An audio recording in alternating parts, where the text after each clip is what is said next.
یہ واقعہ ہزاروں دفعہ سنا چکا ہوں، ہر دفعہ ہی ایسے رونے بیٹھ جاتا ہوں کہ پھر میں وہاں نہیں کھڑا ہوتا، پھر میں وہاں ابوا پہنچ جاتا ہوں۔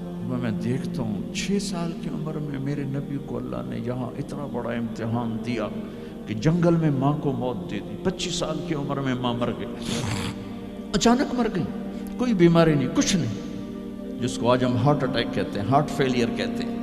اتنا آخری جملہ کہا، کل حی میت و کل جدید بال وقد ولدت طہرا۔ بولا نہیں جا رہا تھا تو بجھتے بجھتے بھڑکتی شمع نے کہا، بیٹا ہر زندہ نے مرنا ہے، ہر جوانی نے ڈھلنا ہے، لگتا ہے تیری ماں کا آخر آ چکا ہے، لیکن میں نے ایک بچہ جنا ہے جو سارے عالم کو پاک کر دے گا۔ اور شمع خاموش ہوگی۔ کس طرح انہیں دفن کیا، میں وہاں کھڑا یہی سوچتا رہا کہ یہاں قبر بنائی کیسے ہوگی۔ تو پتھر ہیں، کوئی لوگ گزرے ہوں گے یا پتھر جوڑ کے، جب ایمن نوکرانی ساتھ ہیں، وہ ان کو لے کر نیچے اتری، اونٹنی کے قریب پہنچی تو آپ نے ہاتھ چھڑایا اور پھر بھاگے، پہاڑی پہ چڑھ گئے۔ ایمن پیچھے گئیں تو وہ منظر تھا کہ شاید اس وقت عرش بھی رو رہا ہوگا کہ اللہ کے نبی نے ماں کی قبر کو چمٹایا ہوتا سینے کے ساتھ، قبر پہ سے گرے پڑے تھے۔ اور جب ایمن قریب آئیں تو وہ نوحہ کہہ رہے تھے کہ پتھر بھی پگھل رہے تھے کہ ماں جی آپ کو تو پتا تھا آپ کے سوا میرا کوئی نہ تھا، آپ مجھے چھوڑ کے کیوں چلی گئی، آپ مجھے چھوڑ کے کہاں چلی گئی۔ ایمن نے اٹھانا چاہا، انکار کر دے گا، میں نہیں جاتا، میں نہیں ماں کو چھوڑ کے جاتا۔ کھینچ کے لے گئیں، گھسٹتا ہوا بچہ پہاڑ سے اتارا۔ 2 دن روتے روتے مکے کا سفر ہے، پھر کھانا بھی بند ہو گیا، پینا بھی بند ہو گیا، سوائے زمزم کے چند گھونٹ پانی کے سارا دن نہ کھاتے تھے نہ پیتے تھے، اکیلے بیٹھے رہتے، نہ ماں نہ باپ نہ بھائی نہ بہن۔ اللہ 57 سال کے بعد ماں کی قبر پر پہنچے اور قبر کے سرہانے آ کر بیٹھے، گوڈے اوپر اٹھائے اور ہاتھ یہاں رکھے اور سر گوڈوں میں دے دیے، جیسے چھوٹے بچے رونے کی پوزیشن بناتے ہیں۔ یہ چھوٹی جگہ میں دکھا نہیں سکتا، اور پھر جو رونا شروع کیا، اتنا روئے کہ ساری داڑھی سارا سینہ آنسوں سے بھر گیا، جیسے کوئی معصوم بچہ، جیسے 6 سال کا محمد رو رہا صلی اللہ علیہ وسلم۔ اتنا روئے کہ وجود ہل گیا، اور پھر فرمایا کہ میں آگے نہیں جاؤں گا، میں رات یہیں رہوں گا۔ تم کیا جانو رشتے کیا ہوتے ہیں، تمہیں صرف پونڈ گننے آتے ہیں۔ تم سے مراد میں بھی اور سارے بھی، کہ ناراض نہ ہو جاؤ، ساری امت کا یہی حال۔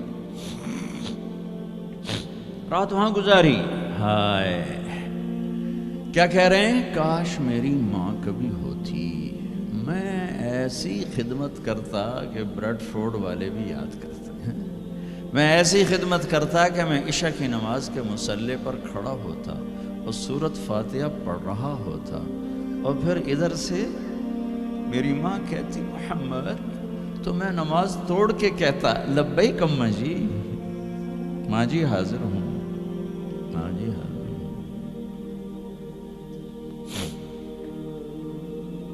مچھلی کھانا چھوٹا گناہ ہے، شراب بیچنا بڑا گناہ ہے، سود کھانا بڑا گناہ ہے، ڈرگ بیچنا بڑا گناہ ہے، چوری ڈاکے ظلم و ستم کیا امت نہیں کر رہی، بے گناہ قتل، جھوٹے الزام تہمتیں، کیا حشر کر دیا جنید جمشید کا۔ یہ اسلام ہے۔ اتنے نیک انسان، 17 سال سے اللہ کا نام لینے والا، اس پہ گستاخ کی تہمتیں، یہ امت کیا منہ دکھائے گی اللہ اس کے رسول کو، کہ جس نے منافقوں کو سینے سے لگایا۔ عبداللہ بن ابی جیسوں کے جنازے پڑھ دے. کہاں چلے گئے, کہاں ڈوب گئے. اتنا زوال, اتنی اندھیری رات ہے کہ امید ہی ختم ہو گئی کہ پتہ نہیں دن بھی چڑھے گا.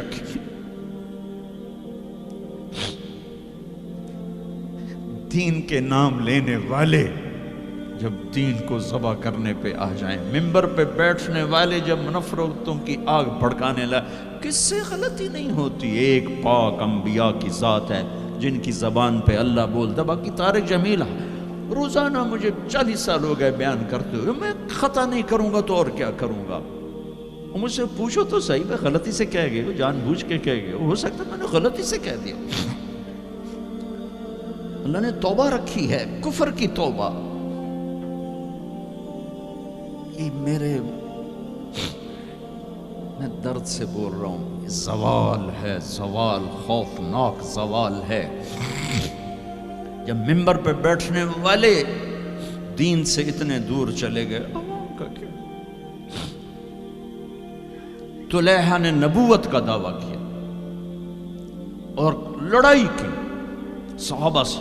عکاشہ بن محسن جیسے بدری صحابی کو شہید کیا, اتنے بڑے مقام کے صحابی کو شہید کیا.